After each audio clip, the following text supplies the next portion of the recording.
दुपारी तळ्यावर बसलं आमचं नियोजन झालं की मॅगी करायचं आणि मॅगी करायला पातेलं आमच्या घरात घ्यायचं. रोया कोणी मॅगी दिली त्यामुळे मॅगी खायचं म्हणलं. आता आज शनिवार असल्यामुळे लवकर पायला उठून घेतलं आणि आंघोळ करून घेतली आणि म्हणलं आता देवा जायला लागते म्हणलं. जशी एंट्री केली देवा तसं पाया पडून घेतलं आणि आपलं 1-2-3 कामं ती कामावर आणि अक्षय संघ आपण डायरेक्ट गेलो कॅन टाकायला. तेवढ्यात गणेशाने बोलून घेतलेलं तुमचं हत्यार आणले म्हणून हे वस्तू आपल्याला घ्यायचं आणि हे मालक आहे बघा. तेवढ्यात बलदा गाड्या पडला. बलदा म्हणलं आमची टाकी भरून आणण्याचं म्हणलं. बलदाच हुकुम सराकुपर म्हणलं आम्ही डायरेक्ट टाकी भरून आणली. पोरं गाडी पडली. पोरना म्हणलं आता मॅगी करायला लागते म्हणलं. नियोजन तेवढं लावा. पोरं म्हणजे नियोजन तुझं लावा, आम्हाला काय नियोजन लावायचं जमणार नाही. मोर 2-3 कामासाठी तेवढी कामावरून घेतली आणि म्हटलं आता आमच्या घरातून भांडे तेवढे घ्यायला लागते म्हणलं. आमच्या घरात जसं भांडे घेतलं लगेच दादाने मॅगी घेतली आणि दादाला म्हणलं कमी पैशात जास्त मॅगी द्या म्हणलं. दादा मला जास्त काय मिळतं तुम्ही जावा म्हणलं. ओम्याला जसं घेतला तसं बाटल्यावर पाणी भरून घेतलं. सगळ्यांना कामं वाटून दिल्यामुळे आपापली सगळी कामं करायचं. करताना म्हणलं पातेला जेवढं चुकलं पातेलं करा आपल्या मला करपू दिलं म्हटलं. जसं पेट्रोल टाकलं तसा भडका उडवला पोरं टाळ्यावर वाजले नाही. आपण लगेच मॅगी ठेवली. एक पातेलं आपलं खाली सांडलेलं. मॅगी जशी ठेवली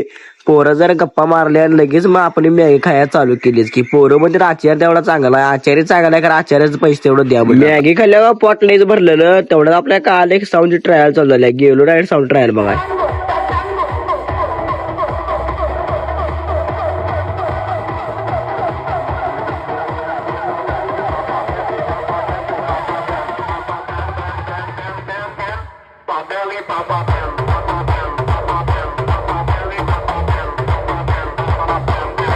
साऊंड काय दणकेबाज वाजवता. आमचं रुकडे ते काम होतं. ते काम आम्ही करायला गेलो. रुकडीतलं काम आवरत असं खासदारवर आलो आणि वडा जवळ रोयाला चारा. रोया म्हणा वडा कतर दिलायच म्हणलं. बाबा खा म्हणा आणि ग बस म्हणलं. तेवढ्या संध्या आपण जायचं म्हणलं. परत एकदा तेवढ्या चौकातीने बघ तर चौकात आलता परत एकदा साऊंड. आता म्हणलं साऊंडला पास करूया म्हणलं. डायरेक्ट आपण आरती करून घेतली. आपलं 2 शनिवार चुकल्या. तेवढ्यात फौजीचा सत्कार चालू चौकात. आता चौकात फौजी बघून आपल्याला म्हटलं आपल्याला जर 2 मार्क पडला असतं तर आपण पण आता फौजी असं. तेवढ्यात आपल्याला दिसला लाडका ओम्या पब्लिक भेटलं. लाडकानं ओम्याला एक निरोप दिला. निरोपात म्हणून सांगितलं उद्या स्पर्धा तेवढे लागते दुपारी 2 वाजता. चला.